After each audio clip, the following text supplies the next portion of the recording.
নমস্কার। আপনারা সকলেই ইতিমধ্যেই জেনে গেছেন যে কলেজ সার্ভিস কমিশনের ফর্ম ফিল আপের ডেট এক্সটেন্ড করা হয়েছে এবং যে ডেট ছিল 15ই এপ্রিল পর্যন্ত সেই ডেট বাড়িয়ে হয়েছে 15ই মে, অর্থাৎ 1 মাস সময় আপনারা পাচ্ছেন। আর এখান থেকে আপনারা অনেকেই বেশ কিছু প্রশ্ন করেছেন, সেই উত্তরগুলো আজকে এই ভিডিওর মধ্যে দিয়ে দেব। যেমন যে প্রশ্নটা প্রথম আপনারা করেছিলেন সেটা যে 1 মাস সময় বাড়ানো হয়েছে, তাহলে কি সার্টিফিকেটগুলোর সময়সীমা বা গ্রহণযোগ্যতাও এই 1 মাস ধরেই থাকবে? 1 নাম্বার যে প্রশ্ন, এর উত্তরে যেটা বলার সেটা দেখুন, প্রত্যেকবারই সিএসসির যে ডেট থাকে সেই ডেট এক্সটেন্ড হয়, ইতিহাস সাক্ষী আছে। প্রত্যেকবার, আগের বারেও তাই হয়েছে, তার আগের বারেও তাই হয়েছে। যদি আপনারা ওয়েবসাইটে গিয়ে দেখেন পুরনো যে নোটিফিকেশন দেখতে পাবেন যে প্রত্যেকবারই এক্সটেন্ড হয়। কিন্তু আগের বারের যে তথ্য বা ডেটা অনুযায়ী যদি বলতে হয় তাহলে একটা বিষয় বলি, সেটা হলো যে এখনো পর্যন্ত কিন্তু এই সার্টিফিকেটের যে সার্টিফিকেট, মানে ধরুন আপনার পিএইচডি সার্টিফিকেট যেটা আপনি পাবেন সেইটা 15ই এপ্রিল পর্যন্তই ধরা হবে নাকি 15ই মে পর্যন্ত ধরা হবে সেরকম কোনোভাবে কোনো রকম কোনো নোটিফিকেশনের মধ্যে মেনশন করা হয়নি। ফলত শুধুমাত্র ডেট, মানে ফর্ম ফিল আপের ডেট এক্সটেন্ড হয়েছে, শুধু এটাই বলা হয়েছে। এটা আমি ক্লিয়ার করছি বিষয়টা। তার আগে যেটা আগের বারে হয়েছিল, যেরকম আমরা যদি দেখি তখনও ফেব্রুয়ারি থেকে মার্চ ডেট বেড়েছিল, এবং সেই সময় যেটা বিষয়, অনেক ক্যান্ডিডেটেরই নেট সেট থাকেন না। এবার নেট সেট যাদের নেই তারা কি করেন, পিএইচডি কমপ্লিট হয়ে গেলে ফর্ম ফিল আপ করতে পারেন, পিএইচডি অ্যাওয়ার্ডেড হয়ে গেলে। এবার সেরকমই একটি বিষয় হয়েছিল যে পিএইচডি অ্যাওয়ার্ডেড হয়ে যাওয়ার পর যথারীতি সে ফর্ম ফিল আপ করেছে, কিন্তু বিষয় হচ্ছে যে সে এক্সটেন্ডেড যে ডেট সেই সময় তার পিএইচডি অ্যাওয়ার্ডেড হয় এবং সে ফর্ম ফিল আপ করে, কিন্তু কলেজ সার্ভিস কমিশন থেকে তাকে ইন্টারভিউ ডাকা হয় না। এবং কি কারণে ডাকা হয় না সেটা কি দেখানো হয়, কারণ হিসেবে দেখানো হয়েছে সে এলিজেবল নয়। কেন এলিজেবল নয়? কারণ তার যে পিএইচডি কমপ্লিট হয়েছে সেই ডেটটা কিন্তু এক্সটেন্ডেড যে ডেট বাড়ানো হয়েছিল সেই ডেটের সময়, অর্থাৎ আগে যে ফর্ম ফিল আপের ডেটটা ছিল তার মধ্যে নয়। সুতরাং এই সমস্যাটা আগের বারে হয়েছিল। এবারে আগের বারে এইরকম অনেকের সমস্যা হয়েছিল, ধরুন যাদের হয়তো পাবলিকেশন হয়েছে এবং পাবলিকেশনের যে ডেট সেই ডেট, অর্থাৎ ফর্ম ফিল আপ পর্যন্তই, তার আগে পর্যন্ত তাদের পাবলিকেশন হয়ে গেছে, অর্থাৎ তার বেরিয়ে গেছে বই বা কোনো জার্নাল, কিন্তু ধরা হয়েছিল প্রথম যে ডেটটা দেয়া হয়েছিল সেই ডেটের মধ্যে তার পাবলিকেশনটা প্রকাশিত হয়েছে কিনা। ঠিক আছে, ফলে এই রকম বিষয় আগের বারে হয়েছিল। তাহলে এইবারে কি হতে চলেছে? এইবারের বিষয় হচ্ছে, ধরুন আপনার যদি নেট বা সেট না থাকে এবং আপনি যদি পিএইচডি এখনো আপনার যদি চলে, অর্থাৎ এখনো যদি অ্যাওয়ার্ডেড না হয়ে থাকে, তাহলে সম্ভাবনা যেটা আগের ডেটা অনুযায়ী যে কমিশন এটাকে গ্রহণ করবে না, বিবেচনা করবে না, আশা করা যায় আগের ডেটা সেটাই বলছে।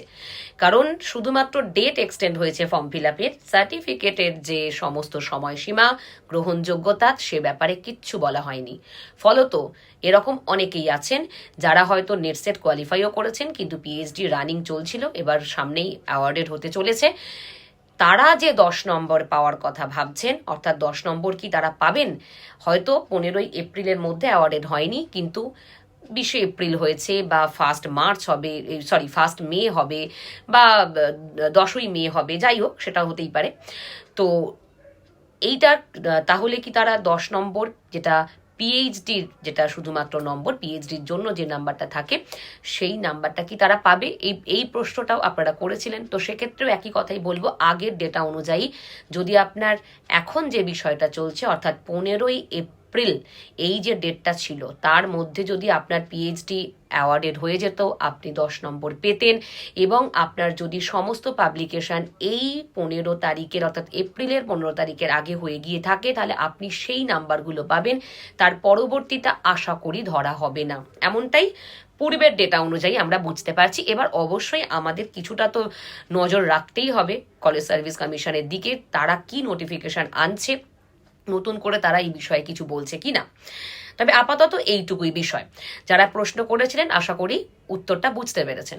এবার দ্বিতীয় যে বিষয়টা, আর একটা প্রশ্ন অনেকেই করছিলে তোমরা, যেটা আমি পিএইচডি, অনলি ফর পিএইচডি, আমি নেট যেটা কোয়ালিফিকেশনের শুধুমাত্র পেয়েছি, অনলি ফর পিএইচডি হয়েছি, তাহলে কি ফর্ম ফিল আপ করতে পারবো? না, কোনোভাবেই ফর্ম ফিল আপ করতে পারবেন না।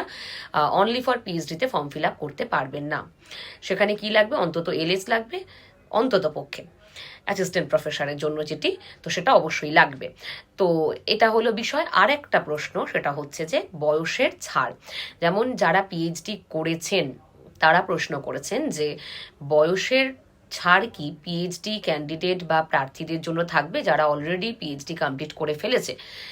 ইউআরদের তো 40 সর্বোচ্চ বয়স, তাহলে কি তারা একটু বয়সের ছাড় পাবে? এক্ষেত্রে একটা বিষয় বলি, যেমন আলাদা করে তো নোটিফিকেশনে শুধুমাত্র পিএইচডি ক্যান্ডিডেটদের জন্য সেরকম কিছুই বলা নেই। হ্যাঁ, একটা বিষয় বলা আছে, নেট সেট না থাকলেও পিএইচডি কমপ্লিট থাকলে আপনি ফর্ম ফিল আপ করতে পারবেন, সেটা তো একদম ক্লিয়ার বিষয়। কিন্তু বয়স কত হতে হবে, সর্বোচ্চ বয়স কত হতে হবে, সে বিষয়ে ওই 40ই বলা আছে।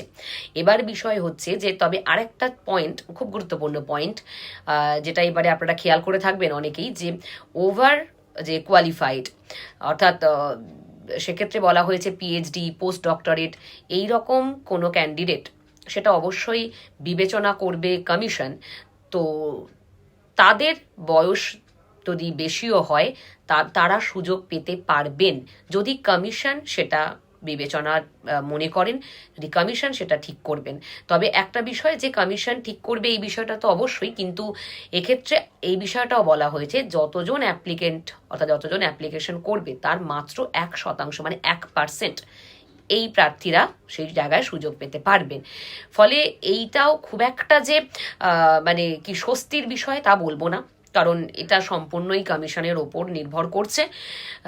সেটা মানে কতটুকু এটা মানে কার্যকরী হবে সেটা সম্পূর্ণই আশঙ্কার বিষয়। তবে আপাতত ধরে এগোতে হচ্ছে 40। এবং এদিকে যে বিষয়টা আপনারা জিজ্ঞেস করছিলেন বারে বারে, যে এই সার্টিফিকেটের যে ভ্যালিডিটি বা কতদিন সময়সীমা বা সার্টিফিকেটের যে গুরুত্ব, তো সেটা কতদিন পর্যন্ত হবে। তবে এখান থেকে এই প্রশ্নটা উঠে আসে, তাহলে কি প্রয়োজন ছিল যে ফর্ম ফিল আপের ডেট এক্সটেন্ড করা? অবশ্যই একদম যুক্তিপূর্ণ একটা প্রশ্ন, যে কি প্রয়োজন তাহলে? শুধুমাত্র যদি ফর্ম ফিল আপের ডেট এক্সটেন্ড করা হয়, সেক্ষেত্রে সার্টিফিকেট যদি আপলোড করার বা সার্টিফিকেটের গ্রহণযোগ্যতা যদি ওই টাইম পর্যন্তই থেকে থাকে, পূর্বের যে ডেট প্রকাশিত হয়েছিল সেই ডেট অবধি থেকে থাকে, তাহলে কি প্রয়োজন ছিল যে শুধুমাত্র ফর্ম ফিল আপের ডেটটা এক্সটেন্ড করা?